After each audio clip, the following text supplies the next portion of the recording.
YouTube friends. I was going to go out and do some photography today, but it's pouring with rain. Not that there's a problem doing photography in the rain, but why do I want to get wet? The time to take photography after the rain, when everything's shiny and the reflections off the pavement. But no, so I decided I'd talk to you today about something a student asked me about last week. What's an f-stop? What's it do? Do I need one? Will I take better pictures if I use it? Well, it's a very good question, and with modern cameras it's unlikely that you'll have any concept of why there are such things. Basically it's aperture, the aperture of the camera. So they've all got an F number, and an F number is, a bit scientific, is the size of the aperture against the length of the lens. Now, so let me read it to you, and then we'll do a little bit of science. The F number of an optical system, such as a camera lens, is the ratio of the system's focal length to the diameter of the entrance pupil, which is the size of the aperture. It is a dimensionless number that is a quantitative measure of lens speed and an important concept in photography. It is also known as the focal ratio, F ratio, or f-stop. Okay, so we've got that out of the way. I'll try and explain it a bit in a more simple way. You have a lens on the front of your camera, and it has an aperture ring. On the aperture ring there are the f-stops numbers, and these are your aperture settings that you set on your camera, but of course you do it electronically, you won't do it with an actual ring. So you might wonder why you've got all these different sizes. So for example, f.1.4, f2, f2.8, f4, f5.6. I mean, what do they mean?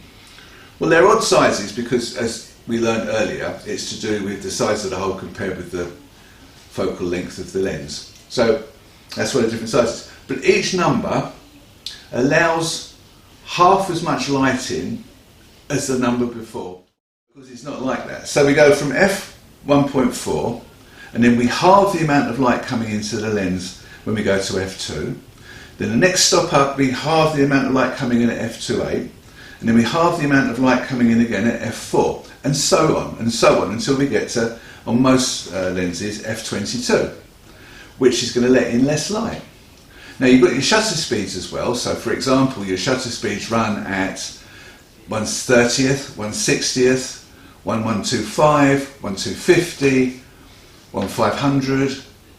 So you can see 1,000th, that the full stops there make much more sense, because 1/250th of a second is twice as fast as 1/125th of a second, which is twice as fast as, almost twice as fast as 1/60th of a second. Okay, so here you can see on the top row are the f-stops or aperture numbers. On the bottom row you've got your shutter speeds. So for example, at 200 ISO, you've told your camera, you set it at 200 ISO, and then you point it at the subject, and the camera tells you that it's going to take the picture at f8 at 125th of a second.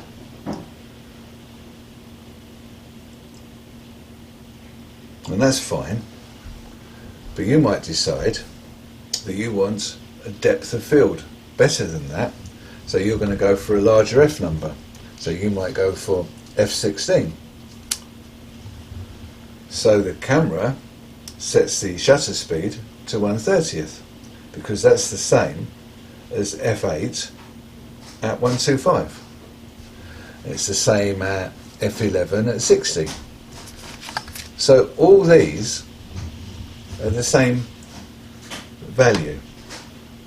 It's when you move the top row against the bottom row.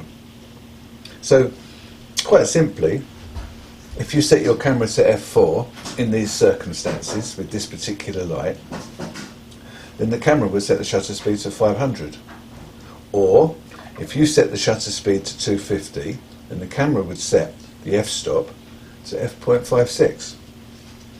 So each one of these from f2 to f2.8, from f2.8 to f4, what happens is that you're doubling the amount of light that gets to the camera as you go down this way, or you're halving the amount of light as you go up this way. And with the shutter speed, it's the reverse. So as you go this way, you're halving the amount of light. Obviously, 1/500th of a second is going to let in twice as much light as 1/1000th of a second. So you can see, every one of these is a stop. So from 1/1000th of a second to 500th of a second, you're going down a stop. You're letting more light in. So with the f-stops, it goes the reverse way. So it closes it down. So if you're going to let in more light using the shutter speed, then you're going to let in less light using the aperture. So go this way, letting in less light, letting in more light, so the aperture will let in less light. So the decision you have to make is, what do you want to do? So if you're photographing something that's moving really fast, like let's say a motorcycle race, and you want to stop the action, then you'll shoot at 1/500th of a second. So your camera's going to set itself to f4. And if you decide that you want to go really fast and set your camera at 1/2000th of a second, then you're going to need f2, but it's quite possible you won't have f2, because a lot of lenses don't go that slow, because that's why it's called a fast lens. So in those circumstances, you're going to have to either increase your ISO. So if you increase your ISO from 200 to 400, which again is doubling, then that would allow you to go from the 2000th of a second to f4. So you see how it works. So you match the shutter speed and the aperture setting, which is the f-stop, and your camera does that for you automatically because it's an electronic. It gives you a setting. So you choose whether you want to set the shutter speed or the aperture. So what does an f-stop actually give you? Because you hear guys saying, I had to stop down by 2 stops. Well, that's basically just the aperture settings. So if you were doing photographing long exposures during the daytime, obviously if you open up your shutter speed to 1 full second, then the amount of light that's coming into the camera, you need a very, very small aperture to shut down to give you the same EV value that is in that you need for that amount of light. Well, obviously you're not going to be able to do that, so they use something called a neutral density filter, and that goes in stops. It might be called 1 stop, 2 stops, or 4 stops. And you put that over the camera lens, and if it's 4 stops, so if your camera was requiring you to go to f22 or f64, and you were unable to because it's not on your lens, by putting a 4 stop there, you're bringing it down from f64 to f32 to f22 to f16. That's 4 stops.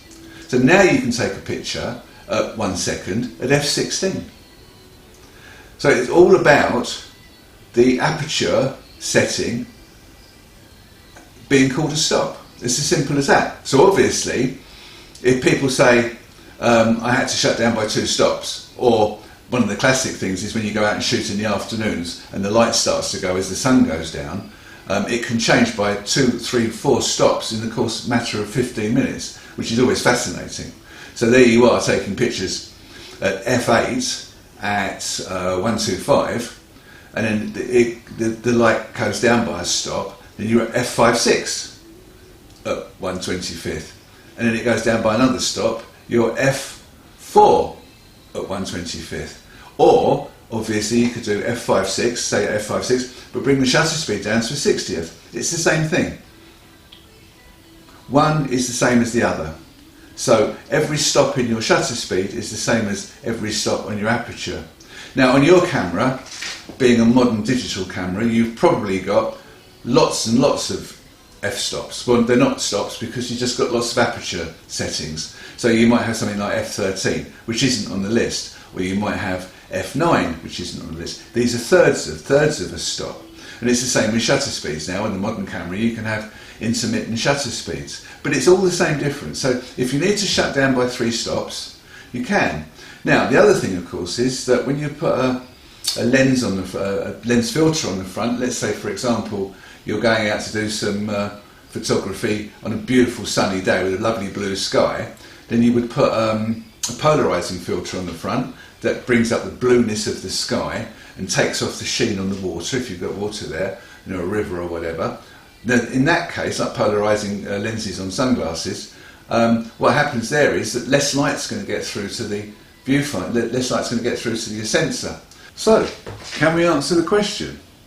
Is an f-stop important? Do we now know what one is?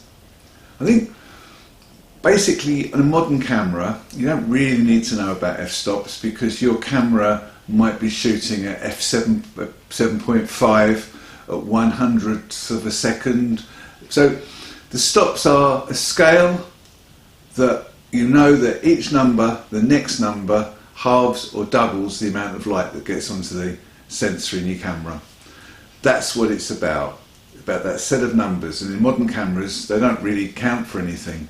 However, I think it's nice for you guys to know when you go into a shop to buy a filter or something on the front of your camera and the guy in the shop says you'll lose 2 stops of light, at least now you know what that means. It means that where a light meter shone at the subject would have told you it was f8 at 125, it's now going to tell you it's f4 at 125, 2 stops down, or f8 at a 30th, 2 stops down.